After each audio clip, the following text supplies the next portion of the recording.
The plasma bolt seared past Captain Marcus Chen's shoulder as he threw himself behind the crystalline barricade, his wife's scream cutting through the chaos of the royal palace under siege. Princess Lyra of House Velthes had married him 6 months ago, a political alliance to secure Earth's protection under the Zephyrian Empire's wing. Neither had expected love, neither had expected war. Marcus, Lyra's voice cracked with terror as another explosion rocked the throne room. The hegemony forces had broken through the outer defenses, their black armor gleaming like beetles as they advanced through corridors lined with bodies of fallen guards. Marcus checked his rifle's energy cell, 30% remaining. Behind him, Queen Zyrith stood motionless beside her daughter, her forearms folded in that peculiar Zephyrian gesture of controlled fury. The alien monarch's silver skin had darkened to the color of storm clouds, and her compound eyes tracked every movement with predatory focus. "Your Majesty," Marcus said, voice steady despite the carnage around them, "we need to reach the emergency shuttles. The hegemony will breach this chamber within minutes." The Queen's mandibles clicked once. "Captain Chen, you have proven your loyalty to our house through marriage. I do not require you to die for it." A door exploded inward. Hegemony soldiers poured through like a black tide, their weapons already charging. Marcus counted 12, too many for his remaining ammunition. His training screamed at him to retreat, to preserve what could be preserved. The smart play was evacuation. Instead, he stepped forward. "Lyra, get behind your mother." His wife stared at him. "Marcus, don't. Now." Something in his voice made her move. Queen Zyrith's eyes fixed on him with new intensity as he walked toward the advancing soldiers, his rifle lowered. The hegemony commander raised his hand, halting his troops.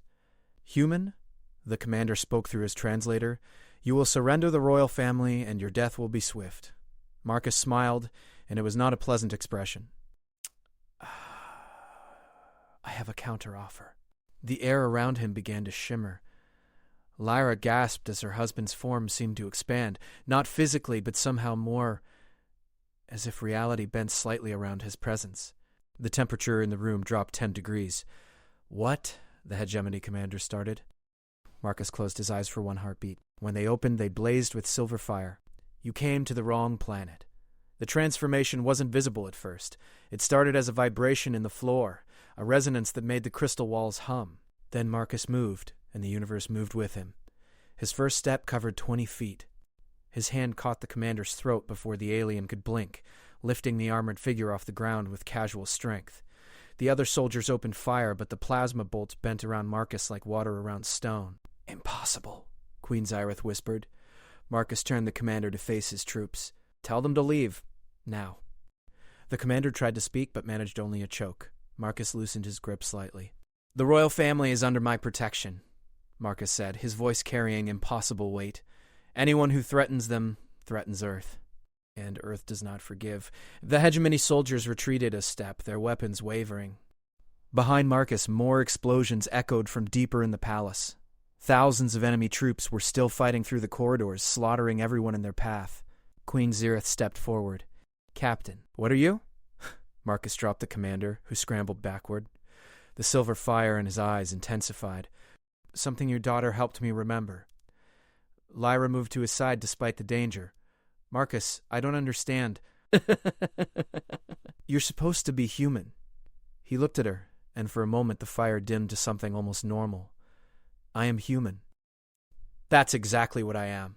The palace shook as another section fell to the attackers. Screams echoed from the lower levels where civilians huddled in shelters that wouldn't hold. Marcus's expression hardened. "Your Majesty," he said without looking away from his wife, "how many hegemony ships are in orbit?" 47 capital vessels. Nearly 1 million soldiers. Marcus nodded slowly. "And how many innocents in this city?" 14 million. The silver fire spread from his eyes to encompass his entire body. The air crackled with energy that made every Zephyrian in the room feel a primal urge to kneel. "Then I have work to do." He kissed Lyra's forehead gently, the gesture almost heartbreaking in its tenderness. "Stay with your mother. This won't take long." Marcus, wait, but he was already moving toward the shattered entrance. As he walked, something fundamental shifted in the space around him. The walls seemed to pulse with his heartbeat. The very atoms in the air aligned themselves to his will. Queen Zyrith had ruled the Zephyrian Empire for 3 centuries. She had witnessed the rise and fall of civilizations, seeing gods and monsters clash among the stars. But as she watched her human son-in-law stride through the palace toward an army of 1,000,000 soldiers, she understood something that chilled her to her core. Earth hadn't sent them an ally. They had sent them a warning. The real battle was about to begin. Marcus stepped through the ruined doorway, and behind him the palace walls began to glow with silver light. In the distance, the sound of dying screams suddenly stopped. The hegemony had just discovered what humanity truly was when pushed too far, and in the throne room, Queen Zyrith knelt for the first time in 300 years. The corridor beyond the throne room stretched before Marcus like a mouthful of broken teeth. Smoke poured from shattered walls where hegemony forces had blown through defensive positions. Bodies of Zephyrian guards lay scattered among the debris, their silver blood pooling on marble floors that had stood for millennia. Marcus walked through the carnage as if strolling through a garden. Each footstep left a brief impression of silver fire on the stone. The temperature continued to drop around him, and frost began forming on the walls despite the heat from burning plasma scarring. A squad of hegemony soldiers rounded the corner ahead, their weapons already trained on him. Their commander barked orders in their harsh language, but Marcus didn't slow his pace. Target acquired. Human male, unarmed. Orders are to capture for interrogation. The first soldier fired. The plasma bolt struck Marcus' center mass and simply vanished, absorbed into the growing nimbus of light surrounding him. He kept walking. The second soldier fired. The third. Then all of them opened up at once, filling the corridor with deadly energy. None of it touched him. Marcus reached the first soldier and placed his hand on the alien's chest plate. For a moment, nothing happened. Then the soldier's armor began to glow red-hot. The alien screamed and tried to back away, but found himself unable to move. "You came here to kill children," Marcus said quietly. His voice carried absolute certainty, the kind of tone reserved for fundamental laws of physics. That was a mistake. The soldier's armor melted away. Underneath his skin began to steam. The other soldiers opened fire on Marcus again, desperate now, but their weapons might as well have been throwing stones at a mountain. Marcus released the first soldier, who collapsed in a smoking heap, still breathing but permanently marked by the encounter. The remaining troops tried to retreat but found their path blocked by walls of silver flame that hadn't been there seconds before. "I'm not here to kill you," Marcus continued, advancing on them with measured steps. "I'm here to send a message." Behind him, more hegemony forces were advancing up the main corridor, hundreds of them. Thousands more spread throughout the palace complex, systematically executing anyone they found. Marcus could hear their communications chatter through their open channels. Coordinates, body counts, orders to show no mercy. His expression didn't change, but the silver fire around him intensified. "Tell your commanders," he said to the trapped squad, "that Earth remembers every debt. And today we're collecting." The soldiers found themselves suddenly free to move. They ran, stumbling over each other in their haste to escape. Marcus let them go. Fear was a message in itself, and he needed witnesses. The main corridor ahead opened into the palace's central atrium, a vast space where hegemony forces had established a forward command post. Marcus could see them through the smoke. At least 200 soldiers, heavy weapons, command vehicles. They had turned the beautiful chamber where Lyra had shown him Zephyrian art and history into a military staging area. He walked into their midst like he owned the space. Alarms started screaming. Soldiers spun toward him, weapons rising. The command staff shouted orders, trying to coordinate a response to this impossible threat, walking calmly into their secured area. Marcus stopped in the center of the atrium and looked up at the massive dome overhead, where Zephyrian artists had carved the history of their people into living crystal. Hegemony soldiers had been using it for target practice. Holes and scorch marks marred millennia of irreplaceable artwork. "You damaged something beautiful," he said, and his voice carried to every corner of the vast space. "That's another mistake." A hegemony officer stepped forward, his weapon trained on Marcus. "Surrender now, human," and Marcus looked at him, just looked. The officer's words died in his throat as those silver eyes fixed on him. Around the atrium, every piece of technology began to malfunction. Weapons powered down. Communication devices went silent. Vehicle engines stopped. "You want to know what humans are?" Marcus asked the assembled troops. "We're the species that looked at a universe full of predators and decided to become something worse. The transformation that had been building finally reached its peak. Marcus's human form remained unchanged, but reality bent around him like heated metal. The gravity in the atrium shifted, becoming denser, heavier, pressing down on everyone except him with crushing force. Soldiers dropped to their knees. Equipment cracked under the pressure. The very air became thick and hard to breathe. But we're also the species that forms bonds, Marcus continued, walking among the paralyzed troops. We mate for life. We adopt children that aren't ours. We die for things that matter. He stopped beside a heavy weapons platform, its crew unable to lift their heads under the gravitational pressure. With casual ease, he placed his hand on the massive gun barrel and closed his fist. The metal crumpled like paper. And when someone threatens our family, he said, we become something your worst nightmares can't imagine. Through the palace's communication system, every hegemony soldier heard what happened next. The screaming started in the atrium and spread outward like ripples in a pond. Not screams of pain or death, screams of pure primal terror as an entire army encountered something that shouldn't exist. Marcus moved through their ranks like a force of nature. He didn't kill them. Death would have been mercy. Instead, he marked them. Each soldier he touched carried away a piece of silver fire that would burn in their minds forever, a reminder of what happened when you threatened Earth's children. Within 20 minutes, the atrium was empty except for abandoned equipment and the smell of fear sweat. Every hegemony soldier who could still move was running for the palace exits, broadcasting retreat orders on all frequencies. But Marcus wasn't finished. He could feel them throughout the palace complex. More soldiers, more weapons, more threats to his wife and her people. The silver fire spread outward from his position, flowing through walls and floors like liquid light. Every hegemony trooper in the palace felt it when the fire touched them. It whispered in their minds, showing them glimpses of what humanity could become when pushed too far. Some of them dropped their weapons immediately. Others tried to fight, only to find their equipment turned against them. The retreat became a rout. In the throne room, Queen Zyrith watched through the palace's security systems as her son-in-law single-handedly drove an army of 1 million soldiers into full retreat. Lyra stood beside her, tears streaming down her face as she finally understood what her marriage had truly meant. "Mother," she whispered, "what is he?" The queen's compound eyes tracked Marcus's progress through the palace corridors. Wherever he walked, the silver fire followed, burning away fear and replacing it with something else, hope. Zephyrian civilians emerged from their hiding places, standing straighter as the light touched them. Guards who had been ready to die picked up their weapons and began fighting back with renewed courage. "He's exactly what he claimed to be," Queen Zyrith said softly. "He is human." The word carried new weight now, new meaning. Across the galaxy, other species would learn that meaning soon enough. But for now, it was enough that the hegemony was learning it first. The palace's main entrance exploded outward as the last of the retreating soldiers fled into the night. Behind them, silver fire painted the walls of the ancient structure, and in its glow, Marcus Chen stood silhouetted against the darkness like a promise of vengeance deferred but never forgotten. The orbital bombardment began at dawn. Marcus stood on the palace's highest tower, watching the hegemony fleet rain destruction from space. Their retreat from the surface had been strategic, not surrender. If they couldn't take the royal family alive, they would ensure no one survived to carry tales of their defeat. Plasma beams thick as tree trunks carved through the palace's shields, each impact shaking the ancient structure to its foundations. In the distance, the capital city burned as the bombardment spread beyond the royal complex. Millions of civilians huddled in underground shelters that wouldn't last another hour. Lyra found him there, her face streaked with tears and ash. "The shields are failing. Mother's people are dying."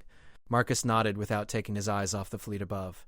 47 capital ships hung in the sky like metal storm clouds, their weapons charging for another volley. Each vessel carried enough firepower to crack a planet's crust.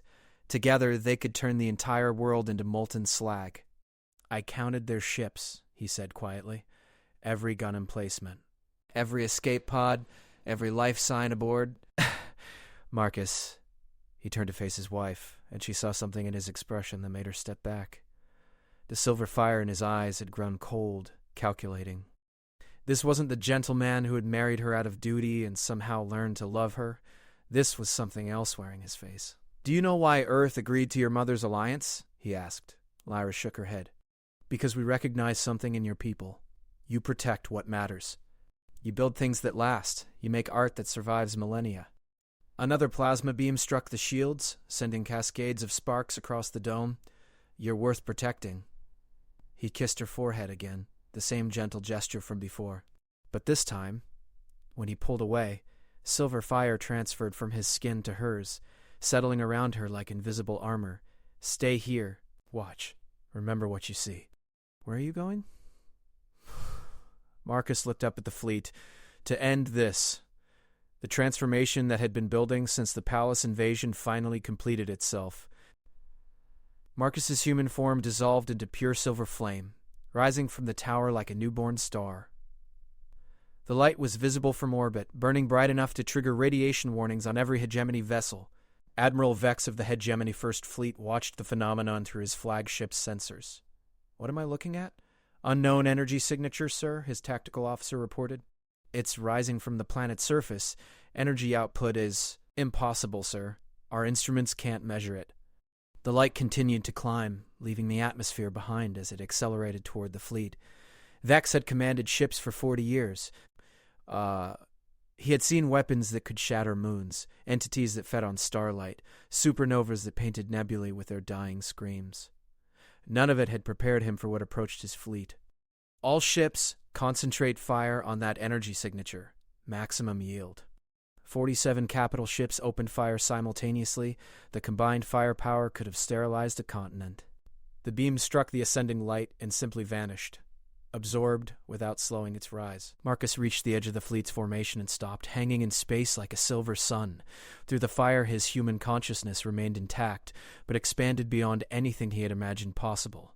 He could feel every atom in the surrounding space, every electromagnetic field, every gravitational current. He could also feel the minds aboard the ships, hundreds of thousands of hegemony soldiers who had come here expecting an easy conquest. Their terror was a living thing, washing over him in waves as they realized what they faced. But terror wasn't enough. These were the same minds that had ordered the execution of children, the bombardment of civilian centers, the systematic extermination of anyone who resisted their expansion. Terror was just the beginning of what they owed. Marcus reached out with his transformed consciousness and touched the nearest ship. The vessel's hull began to glow red-hot, then white-hot, then beyond the visible spectrum. Inside, crew members felt the heat seeping through their environmental suits, but it wasn't enough to kill them, just enough to mark them. "This is Admiral Vex of the Hegemony First Fleet." The Admiral broadcast on all frequencies. "We are under attack by an unknown entity. Request immediate reinforcements." The response came from Hegemony High Command, 3 sectors away. "Admiral, explain the nature of the threat." Vex watched as the entity moved to the next ship in formation. This vessel simply stopped working. Engines went dead. Life support failed, artificial gravity cut out. The crew found themselves floating helplessly in unpowered corridors, dependent on emergency batteries that Marcus allowed to function just long enough for them to send distress calls. "The threat is," Vex struggled for words. "The threat is human. Silence on the channel." "Then, repeat that, Admiral." "Human," Vex said again, watching a third ship begin spinning end over end as its navigation systems failed. "One human. He's dismantling my entire fleet." Marcus moved through the hegemony formation like a shark among minnows. He didn't destroy the ships. Destruction would have been quick, clean, merciful. Instead, he systematically disabled them, ensuring maximum psychological impact. Crews would remember this day for the rest of their lives, would wake screaming from nightmares about the silver fire that had made their weapons useless and their armor worthless. The flagship's tactical officer looked up from his instruments. "Sir, 38 ships reporting total systems failure. The remaining 9 are requesting permission to retreat." "Granted," Vex said without hesitation. "All ships, full retreat." Emergency jump to. His words cut off as the entity appeared directly in front of the bridge. Through the reinforced viewport, Vex found himself staring into eyes of liquid silver fire. When the entity spoke, its voice resonated through the ship's hull. "You came here to commit genocide," Marcus said, "against children. Against artists. Against people who had done nothing to you except exist in space you wanted." The ship's artificial gravity began fluctuating wildly. Emergency alarms screamed as critical systems failed throughout the vessel, but the crew remained alive, conscious, aware of every moment of their helplessness. "I want you to deliver a message," Marcus continued, "to your high command, to your emperor, to anyone who thinks Earth's protection can be bought or sold or negotiated away." X nodded frantically. "Tell them that humanity remembers every world you've destroyed, every species you've enslaved, every child you've murdered in the name of expansion." The silver fire intensified until it was visible through closed eyelids. "Tell them we're coming." The entity vanished. One by one, the disabled ships found their systems restored just enough to limp away from the planet. The retreat became a full-scale evacuation as word spread through hegemony space about what had happened above the Zephyrian homeworld. On the palace tower, Lyra watched 47 warships flee from a single point of light that had once been her husband. When the light finally descended and reformed into Marcus's human shape, she saw that he was exactly as he had been before, gentle, kind, devoted. But now she understood what those qualities meant when backed by the full power of an awakened humanity. "It's over," he said simply. Above them, the last of the hegemony ships disappeared into hyperspace, carrying news that would reshape the galaxy's understanding of Earth and its people. The age of humanity as a minor player in galactic politics had just ended. The age of humanity as something far more dangerous had begun. Queen Zyrith stood in the ruins of her throne room, surrounded by the devastation of war, but alive, whole, and victorious against impossible odds. Her daughter knelt beside Marcus as he struggled to contain the fires still burning beneath his skin. The transformation had cost him something, not his humanity, but his ability to pretend it was anything ordinary. "The neural pathways are still active," Dr. Zeloff murmured, running his medical scanners over Marcus's prone form. The Zephyrian physician had served the royal house for centuries, but had never encountered anything like this. His human brain chemistry is unchanged, but there are additional structures now, quantum matrices that shouldn't exist in biological tissue. "Can you stabilize him?" Lyra asked, her voice tight with worry. "I can try, Your Highness, but I don't understand what's happening to him. These energy patterns, they're not following any known laws of physics." Marcus opened his eyes, the silver fire now dimmed to a faint glow. "I'm fine," he whispered, though his voice carried harmonics that made the crystal walls resonate. "Just need to adjust to the new parameters?" "Parameters?" Queen Zyrith moved closer, her compound eyes studying him with royal intensity. "Captain Chen, you must explain what occurred. My intelligence networks are reporting impossible events across 3 sectors. Hegemony forces fleeing in terror, ships abandoning invasion plans, an entire battle fleet retreating from a single human." Marcus sat up slowly, Lyra's hand steadying him. "Your Majesty, with respect, I'm not sure I can explain it in terms you'll understand. I'm not sure I understand it myself." "Try." He was quiet for a long moment, staring at his hands. The skin looked normal, but tiny sparks of silver fire still danced between his fingers. On Earth, we have legends about people who become more than human in times of extreme need, warriors who couldn't be killed, mothers who lifted impossible weights to save their children, heroes who appeared when civilization hung in the balance. "Myths," the Queen said dismissively. "No," Marcus shook his head. "Evolution. Humanity spent millions of years as prey animals, surrounded by things bigger and stronger and faster than us. We should have gone extinct 1,000 times over, but we didn't. Because when the pressure became too much, we changed." Lyra touched his cheek gently. "You're saying humans can evolve on command?" "Not on command. Under necessity."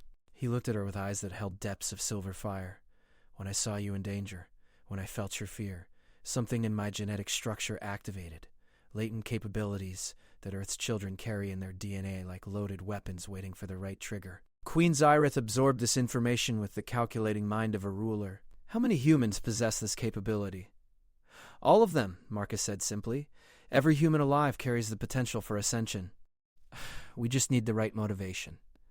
The implications hit the Queen like a physical blow. Earth's population numbered in the billions. If even a fraction of them could achieve what Marcus had demonstrated, "Your Majesty," Marcus continued, reading her expression, "Earth doesn't want to conquer the galaxy. We never have, but we also won't be anyone's prey animals ever again." Dr. Zeloff looked up from his scanners. "The energy patterns are stabilizing, but they're not dissipating. Captain, I believe your transformation is permanent." Marcus nodded as if this was expected. The hegemony needed to see what happens when humans are pushed too far, but they also needed to survive the encounter. Fear spreads faster than courage, and we need them afraid. "Afraid of what?" Lyra asked. "Afraid of forcing us to evolve further." Marcus stood, moving with fluid grace that seemed to bend space around him. "What happened to me is just the beginning. If the galaxy continues to see humanity as weak, if they keep testing our boundaries, they'll discover that we can become something much worse than a battle deity." Queen Zyrith felt a chill that had nothing to do with temperature. What could be worse? Marcus smiled, and for a moment the expression was purely human, loving, protective, devoted to his wife and her people. Then the silver fire flared behind his eyes, and she saw glimpses of what humanity might become if driven to true desperation.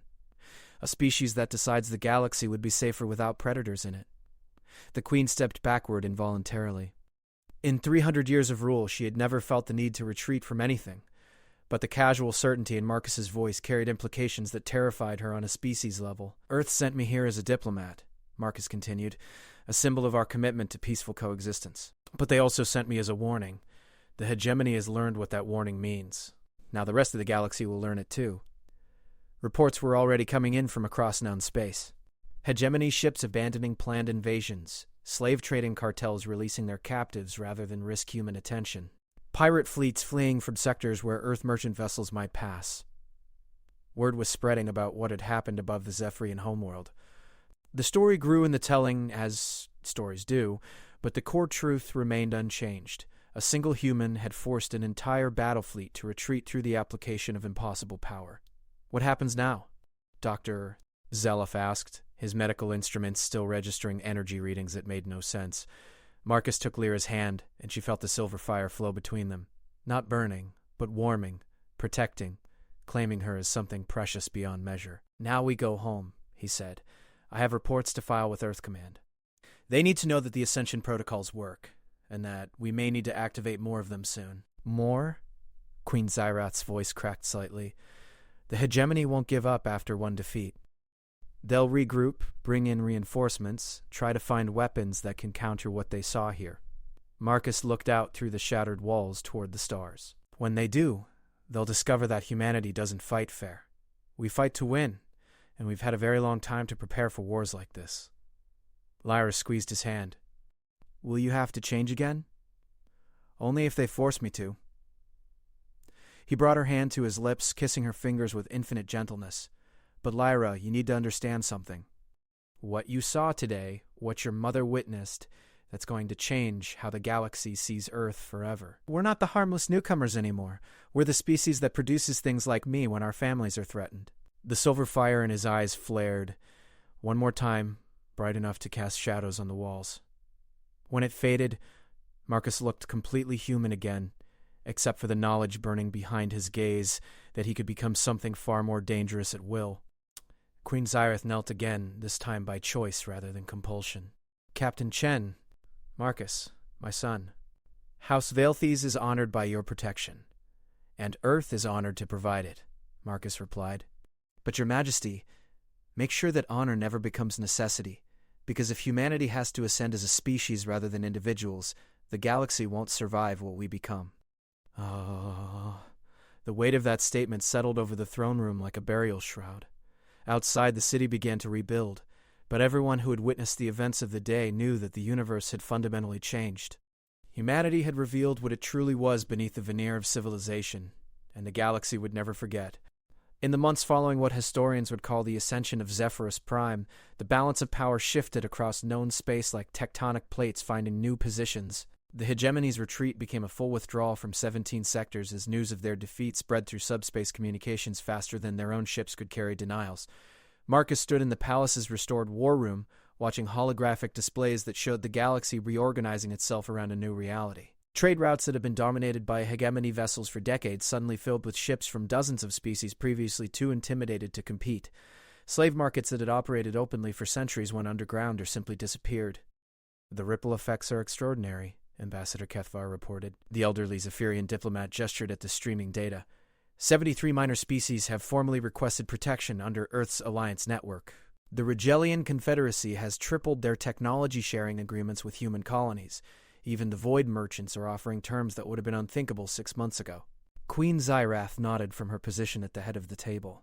Fear is a powerful motivator. "But Marcus, how long can Earth maintain this advantage?" "The galaxy knows you can ascend, but they don't know how many others can do the same." Marcus smiled, the expression carrying undertones that made several of the alien diplomats unconsciously lean away. "Your Majesty, that's exactly the point. Uncertainty keeps the peace better than overwhelming force. But surely the hegemony will test that uncertainty," Admiral Zex High interjected. The grizzled Zephyrian military commander had fought the hegemony for 3 decades before Marcus's intervention. They're regrouping beyond the Outer Rim.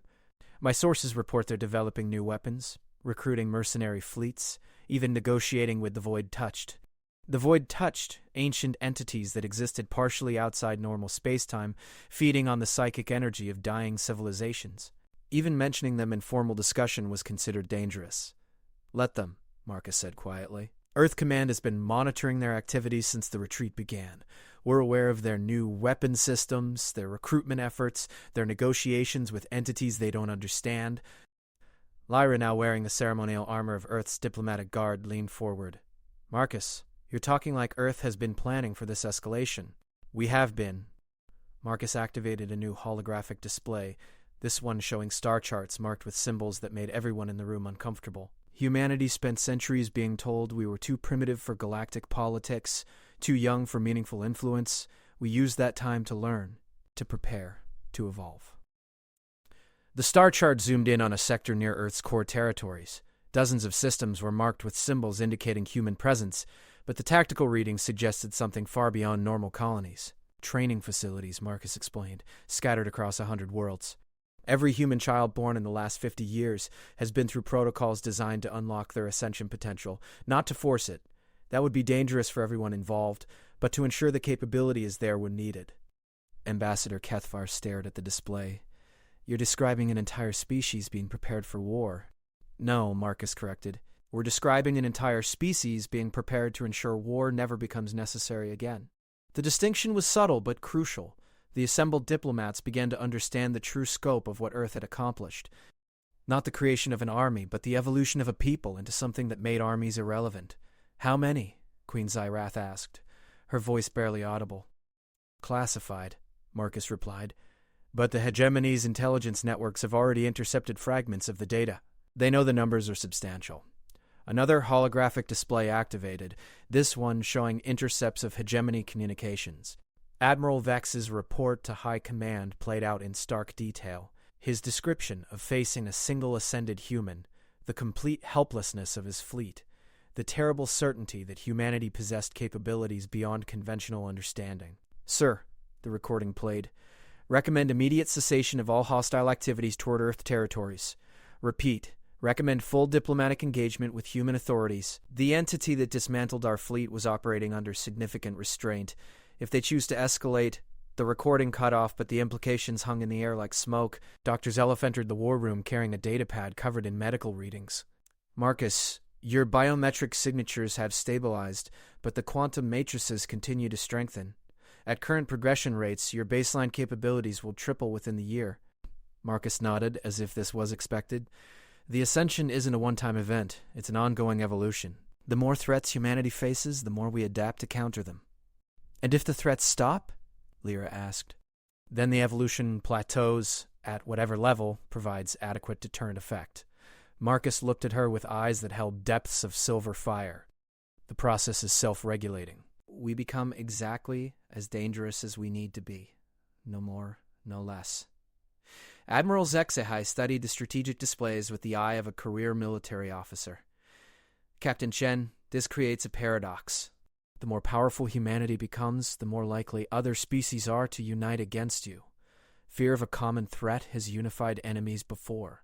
"True," Marcus agreed, "which is why Earth's diplomatic strategy focuses on making cooperation more profitable than opposition." New displays activated showing economic data. Human technology sharing programs, joint research initiatives, cultural exchange programs, and mutual defense agreements. The web of relationships Earth had built with allied species was staggering in its complexity and reach. "We're not trying to dominate the galaxy," Marcus explained. "We're trying to make ourselves so valuable as allies that attacking us becomes economically and politically impossible." "And if that fails?" Queen Zyrath asked. Marcus's expression grew serious. "Then we demonstrate why attacking us is impossible for more fundamental reasons." The silver fire behind his eyes flared briefly, and every alien in the room felt a primitive urge to submit. Not from compulsion or psychic influence, but from the deep recognition that they were in the presence of something that had evolved beyond their ability to threaten. "Your Majesty," Marcus continued, "the galaxy has spent millennia operating on the principle that might makes right. Stronger species dominate weaker ones. More advanced civilizations consume primitive ones. That system worked as long as everyone played by the same rules." "But humanity doesn't play by those rules," Ambassador Kethvar realized. "Humanity wrote new rules, Marcus corrected. We decided that instead of becoming better predators, we'd become something predators couldn't threaten. The Ascension protocols are just the visible edge of that transformation. Reports continued streaming in from across the galaxy. The hegemony's attempts to recruit allies were failing as potential partners learned the true scope of what they would be facing. The Void Touched had withdrawn their offers of assistance after their own reconnaissance revealed the nature of Earth's defensive capabilities. Even the ancient powers, species that had ruled the galaxy before most current civilizations evolved, were taking notice. The architects, who built stars and moved planets as construction materials, had sent formal recognition of Earth's status as a protected species. The first ones, entities so old they remembered when the galaxy was young, had marked human space as territory to be respected. The galaxy is choosing sides, Queen Zirath observed, and most of them are choosing yours. Marcus nodded. Not because they love us, but because they understand the mathematics of survival. Opposing Earth means facing an entire species that can ascend under pressure. Supporting Earth means protection from anyone foolish enough to make that mistake. Lyra took his hand, feeling the silver fire that flowed constantly beneath his skin now. And us? What happens to the species that were already your allies? You become the proof that cooperation works, Marcus said, squeezing her fingers gently. Zephyrian space is now the most secure region in the galaxy because Earth guarantees it. Trade flows freely, art flourishes, children grow up without fear. That's the future we're offering. A galaxy where strength serves protection instead of conquest. And if someone rejects that offer? Admiral Zexaze asked. Marcus smiled, and the expression held no warmth at all. Then they learn what happens when humans stop offering and start deciding. The war room fell silent except for the hum of data processors analyzing the galaxy's new configuration. Outside, the capital city of Zepyrus Prime thrived under the protection of Earth's aegis, its people free to pursue lives of meaning and beauty because a single human had chosen to ascend rather than allow them to die. But everyone present understood that Marcus was just the beginning. Across human space, billions of people carried the same potential, waiting for the right moment to reveal what humanity truly was beneath its civilized surface. The age of predator and prey was ending. The age of something far more dangerous had begun.